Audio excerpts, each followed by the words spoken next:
Welcome students, सभी को good morning. Morning session में आपका स्वागत है। उत्तराखंड का इतिहास, जिसमें हम लोगों ने कल गोरखाकालीन प्रशासन, उनकी व्यवस्था संबंधी एक डिटेल लेक्चर प्लस कंप्लीट हम लोगों ने एमसीक्यू सेट खत्म कर लिया था।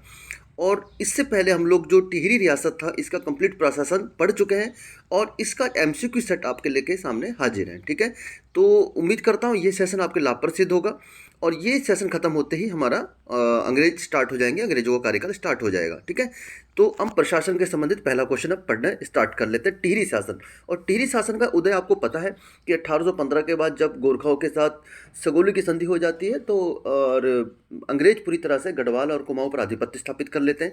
और आधिपत्य स्थापित करने के बाद कुछ छोटा सा भाग टिहरी जो रियासत है वो परमार वंश के शासकों को दे देते हैं और खुद श्रीनगर में बैठकर शासन करना प्रारंभ कर देते हैं।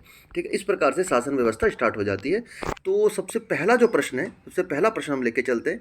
28 दिसंबर 1815 को किस शासक द्वारा अपनी राजधानी टिहरी बनाई गई? ठीक है, श्रीनगर से उनको शिफ्ट कर दिया था और पहली राजधानी टिहरी बनाने का जो श्रेय जाता है सुदर्शन शाह, जो टिहरी राजवंश के पहले शासक कहे जाते हैं। ठीक है, ठीक है, तो अब आगे बढ़ जाते हैं अगले प्रश्न की तरफ। मैं आपको एक चीज़ और बताना चाह रहा था, इनमें ना जो टिहरी रियासत में प्रश्नों की संख्या कुछ ज़्यादा है, तो इसको हम लोग 3 पार्ट में कवर करेंगे। ठीक है, तो दूसरा नंबर हम प्रश्न देखते हैं। 1815 से 1859 ईस्वी तक किस पंवार शासक का कार्यकाल रहा? 1815 से 1859, तो ऑब्वियसली बात है किसका होगा? सुदर्शन शाह का। ड्यूड में रेस्टोरेशन डे क्या होता है? ठीक है, रेस्टोरेशन क्या डे क्या है? बेसिकली होता क्या है कि आप जब कोर्ट वगैरह, भगवान न करे कि जाने की जरूरत पड़े, बट कोर्ट में क्या होता है, जब आपका केस, आप अपना केस की पैरवी नहीं कर पाते, तो उसको जज द्वारा कहा जाता है कि ठीक है, तो अब वो जिसको जो मतलब जिसके खिलाफ फैसला सुनाया जाना है वो नहीं आ रहा, तो इसको केस को एक्सपार्टी कर देते हैं। ठीक है, एक्सपार्टी मतलब एक पक्षी फैसला की बात चलती है, तो उस समय की दूसरी पार्टी रीस्टोर करने के लिए केस को रेस्टोरेशन कहा जाता है। तो उसी प्रकार से अगर आप इसको मैच करके चलेंगे, तो टिहरी रियासत एक प्रकार से समाप्त हो चुका था जब गोरखा, माफ चाहूँगा, परमार वंश समाप्त हो चुका था, गोरखाओं ने उसको खत्म कर दिया था। उसको शाह द्वारा अंग्रेजों की मदद से रीस्टोर किया गया था, तो उसे रेस्टोरेशन डे कहा जाता है और टिहरी स्थापना दिवस के नाम से भी जाना जाता है। ठीक है, बरेली प्रवास के दौरान सुदर्शन शाह की मुलाकात किससे हुई थी? ठीक है, सुदर्शन शाह की जो मुलाकात हुई थी, कैप्टन हीरे सिंह से मिले थे और वहाँ उन्होंने अपने बारे में बताया और अपने दुख सुनाया कि इस प्रकार से गोरखाओं ने किस तरह हमें प्रताड़ित किया है। कलाविदों का शिरोमणि किस शासक को कहा जाता है? कलाविदों का शिरोमणि, ठीक है, तो वो कहा जाता है सुदर्शन शाह को। ठीक है, नेक्स्ट क्वेश्चन देखते हैं। सुदर्शन शाह ने निर्वासन काल में कनखल, ज्वालापुर, हरिद्वार में कब निवास किया था? ठीक है, तो निर्वासन चल रहा था। ठीक है, और अपने निर्वासन काल में जो 1804 से 1814 तक इन्होंने शासन किया था। ठीक है, ओके, आगे देखते हैं। टिहरी गढ़वाल पर ब्रिटिश सरकार ने सुदर्शन शाह के वंशजों का अधिकार कब स्वीकार किया? ठीक है, तो सुदर्शन शाह को टिहरी दे दिया था और उसके वंशजों को अधिकार स्वीकार करना पड़ा कि ठीक है, हम आप टिहरी शासन आपको दे देंगे, क्योंकि वो पूरी तरह से अंग्रेज के भक्त थे और अंग्रेजों के प्रशासन को ही मानते थे, अंग्रेजों को नीतियों को सही मानते थे, उनकी मजबूरी भी थी। ठीक है, तो अंग्रेजों द्वारा स्वीकार किया गया 4 मार्च 1820 को। ठीक है, नेक्स्ट क्वेश्चन देखते हैं। सुदर्शन शाह द्वारा टिहरी में 700 रुपये में कितने घर बनाए गए? ठीक है, अभी तो वैसे पुरानी टिहरी डूब चुकी है। ठीक है, तो जहाँ पर गणेश प्रयाग आपका स्थित है, उससे सटा हुआ जो टिहरी राज्य है, वहाँ पर इन्होंने बहुत घर बनवाए थे। सुदर्शन शाह ने एक टिहरी नगर बसाया था, तो ये था आपका 30 घर बनाए थे। ठीक है, अंग्रेजों ने सुदर्शन शाह को कितने लाख रुपए ना देने का आरोप लगाकर श्रीनगर छीन लिया? उन्होंने पहले इनसे पैसे मांगे थे, 7 लाख चुकाने के बोला था, और लेकिन उसके बाद उन्होंने कहा था कि हम छोड़ के चले जाएंगे, लेकिन सुदर्शन शाह तो खुद निर्वासन की ज़िंदगी जी रहा था, तो उसके पास रुपए पैसे नहीं था, तो फिर उन्होंने श्रीनगर राज्य छीन लिया। अंग्रेजों को मौका मिल गया और उन्होंने श्रीनगर को छीनकर छोटा सा टिहरी उनको दे दिया था। ठीक है, नेक्स्ट देखते हैं। टिहरी में प्रथम भूमि बंदोबस्त कहाँ कब हुआ था?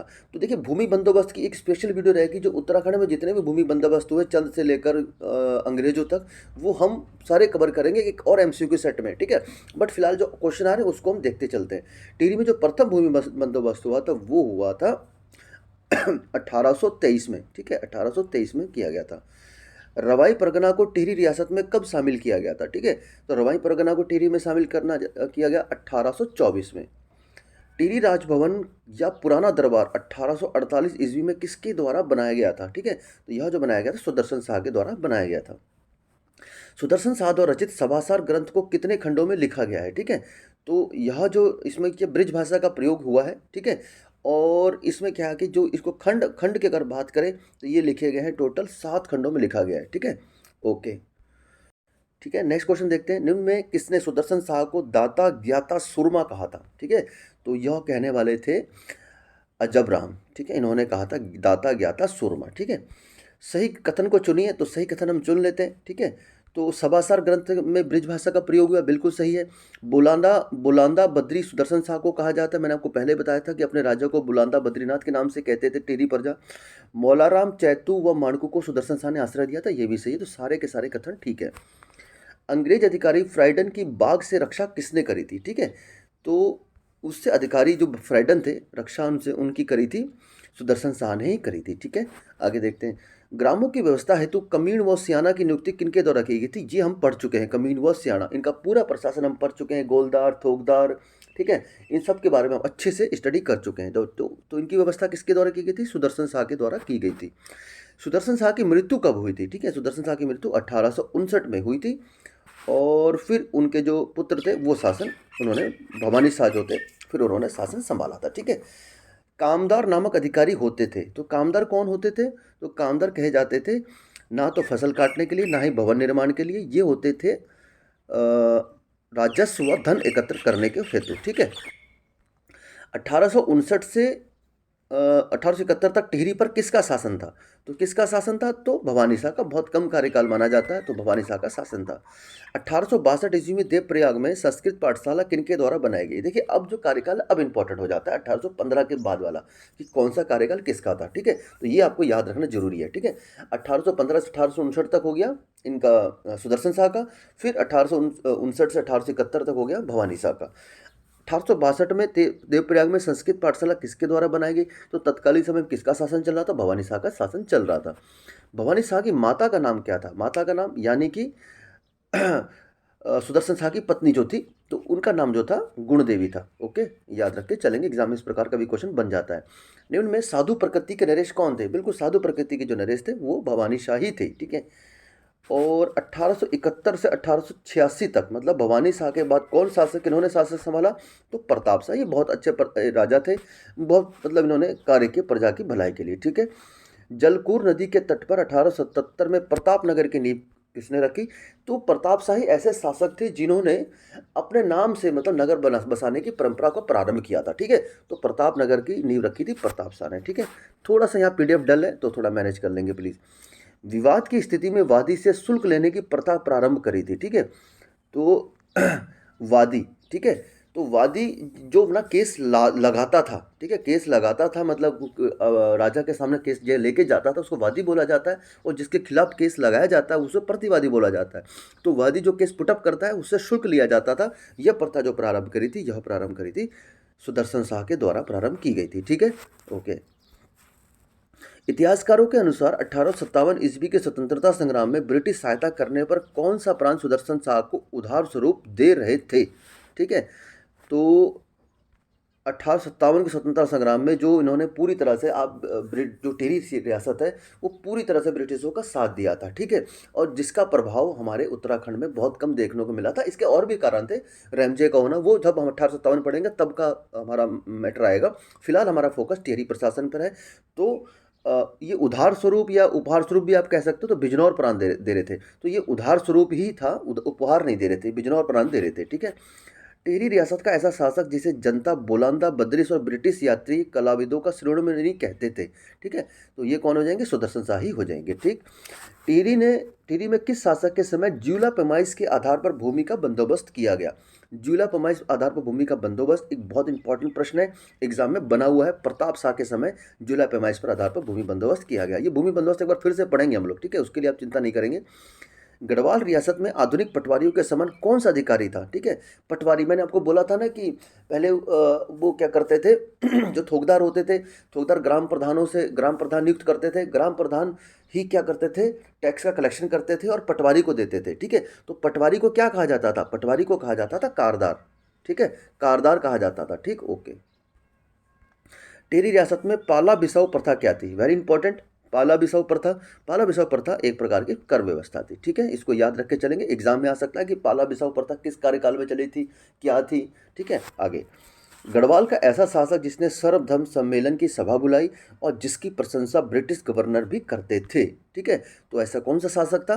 तो यह शासक है कीर्ति शाह। कीर्ति शाह एक मतलब अंग्रेजों के भी बहुत ज़्यादा प्रिय शासक रहे और अंग्रेज कहते थे कि भारतीय राजाओं को कीर्ति शाह के शासन से सीखना चाहिए। ठीक है, नेक्स्ट देखते हैं।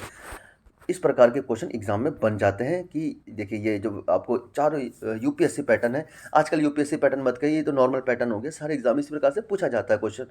इनमें कौन सा कथन असत्य है? तो ये असत्य कथन को हम लोग देख लेते हैं। ठीक है, टिहरी में बिजली सुविधा कीर्ति शाह बिल्कुल ठीक है। टिहरी में अंग्रेजी शिक्षा प्रताप शाह बिल्कुल ठीक है। माइनर्स एंड सेपर्स फोर्स का गठन कीर्ति शाह बिल्कुल ठीक है। बैंक ऑफ गढ़वाल की स्थापना नरेंद्र शाह ने नहीं करी थी, ये कीर्ति शाह ने करी थी। ठीक है, तो ये ऑप्शन गलत हो जाएगा। आगे देखते हैं कौन सा कथन निम्न दिए गए युग्मों की स्थापना के संबंध में असत्य है। ठीक है, तो असत्य कथन कौन सा है? तो ये स्थापना जो करी गई थी कीर्तिनगर की स्थापना 1894 ठीक है। टिहरी 1815 बिल्कुल ठीक है। प्रताप नगर की स्थापना 1870 बिल्कुल ठीक है। नरेंद्र नगर की स्थापना 1925 में नहीं की गई थी। ठीक है, ये की गई थी 1921 में स्थापना हुई थी। ठीक है, 1921 में स्थापना हुई थी। 1925 में नरेंद्र साहब वहाँ शिफ्ट हो गए थे। ठीक है, अगला क्वेश्चन देखते हैं। निम्न में टिहरी नरेश को सीधे राजस्व कौन देता था? ठीक है, सीधे राजस्व पहले तो कलेक्शन का तरीका था ठोकदार, तो ग्राम प्रधान, पटवारी, इस तरीके से था। बट कुछ ऐसा था कि जो सीधे भी कर देते थे, तो वो कौन कहलाते थे? वो कहलाते थे मौरूसीदार, जो सीधे कर दे देते थे। ऐसी भूमि जहाँ कभी खेती ना की गई हो, तो मैंने आपको बताया था वेरी वेरी इंपॉर्टेंट, तो वह जो भूमि कही जाती थी वह कही जाती केसर हिंद या बंजर भूमि जिसे कहा जाता था। ठीक है, निम्न में कौन सी रचना सुमिलित नहीं है? तो सुमिलित नहीं है उसको हम छाट लेते हैं। इन रचना को और हमने पढ़ रखा है। ठीक है, तो विरह लीलानंद कोटनाला की रचना है, बिल्कुल सही है। गुलदस्त तवारिखी ई कोह मियाँ प्रेम सिंह की रचना है। वृत्त कौमुदी मतीराम की रचना है। ठीक है, और छंदमाला ये ऑप्शन गलत हो जाएगा। ठीक है, ओके। नेक्स्ट क्वेश्चन हम देखते हैं। टिहरी में अंग्रेजी शिक्षा की नींव व प्रताप प्रिंटिंग प्रेस किसके द्वारा खोली गई थी? तो टिहरी में अंग्रेजी शिक्षा की नींव रखने का श्रेय जो जाता है वो जाता है प्रताप शाह को। टिहरी में सर्वप्रथम पुलिस विभाग की स्थापना किसके द्वारा की गई थी? तो पुलिस विभाग की स्थापना का श्रेय भी प्रताप शाह को ही जाता है। प्रताप शाह ने जुला पैमाइश भूमि व्यवस्था कब शुरू की थी? ठीक है, तो इंपॉर्टेंट क्वेश्चन है, एग्जाम में कई बार आता है। जुला पैमाइश तो अब क्वेश्चन बन चुका है कई बार एग्जाम में, अब इसके डेट पूछ सकता है। ठीक है, 1873 में स्टार्ट करी थी। टिहरी में 1876 में पहला खैराती सफ़ाखाना किसने खोला था? तो सफ़ाखाना दवाखाना को बोला जाता है या हॉस्पिटल को बोला जाता है। ठीक है, उर्दू शब्द है। तो यह किसके द्वारा खोला गया था? नरेंद्र शाह के द्वारा खोला गया था। Pratap Shah Anglo vernacular middle school की स्थापना कब की गई थी? ठीक है, तो यह जो मिडिल स्कूल था इसकी स्थापना की गई थी 1883 में। ठीक है, ओके। टिहरी में चीफ ऑफ कोर्ट भवन का निर्माण किसके द्वारा कराया गया? ये एग्जाम में कई बार क्वेश्चन इस प्रकार से बन जाते हैं। प्रताप शाह के द्वारा कराया गया था। दिए गए कथनों में कौन सा कथन सत्य है? ठीक है, तो देख लेते हैं। सत्य कथन को हम लोग देख लेते हैं। ठीक है, ढांढक आंदोलन। ठीक है, ढांढक आंदोलन प्रताप शाह के समय हुआ था, बिल्कुल ठीक है। ढांढक आंदोलन का नेतृत्व किसने किया था? लक्ष्मण कठेत ने किया था, बिल्कुल सही है। ढांढक आंदोलन 1882 में हुआ था, बिल्कुल ही सही है। ठीक है, और ये सभी के सभी कथन सत्य हैं। ठीक है, ये इंपॉर्टेंट है, पूछ सकता है एग्जाम में ढांढक आंदोलन के बारे में। टिहरी मसूरी व श्रीनगर राजमार्ग का निर्माण किसके द्वारा कराया गया था? ठीक है, तो यह जो निर्माण कार्य कराया गया था यह कराया गया था प्रताप शाह के द्वारा कराया गया था। प्रताप शाह ने राज्य को कितने पट्टियों में विभाजित किया था? तो इसे कभी कभी कमी चांस है इस प्रकार क्वेश्चन पूछे जाने के, लेकिन फिर भी आप इसको देख सकते हैं। और ये आज का सेशन अंतिम प्रश्न है, फिर और प्रश्न हम लेके आएंगे, 3 सेशन में कंप्लीट होगा। मैंने को पहले बताया बहुत ज़्यादा प्रश्न है, तो 3 सेशन में हम इसको कंप्लीट करेंगे, फिर हमारी ब्रिटिश व्यवस्था आएगी। ठीक है, किसकी मृत्यु के बाद पूरी टिहरी रियासत में 1 वर्ष तक शोक मनाया गया था? ठीक है, तो किसकी मृत्यु के बाद? यह जो मृत्यु थी प्रताप शाह की मृत्यु के बाद पूरे 1 वर्ष तक शोक मनाया गया था। तो ठीक है, ये आज हमारा पहले सेशन, पहले पार्ट के कुछ प्रश्न थे। तो उम्मीद है आपके लिए सेशन लाभप्रद सिद्ध होगा और आपके सहयोग के लिए बहुत बहुत धन्यवाद। कल जो हमने गोरखा शासन व्यवस्था डाली थी उसका आपने बहुत अच्छे रिमार्क्स दिए। ठीक है, और बहुत अच्छा आपने व्यू दिया, उसके लिए बहुत बहुत शुक्रिया। तो ठीक है, मिलते हैं फिर नेक्स्ट वीडियो में, तब तक के लिए जय हिंद और आपका दिन भी सभी का दिन शुभ हो।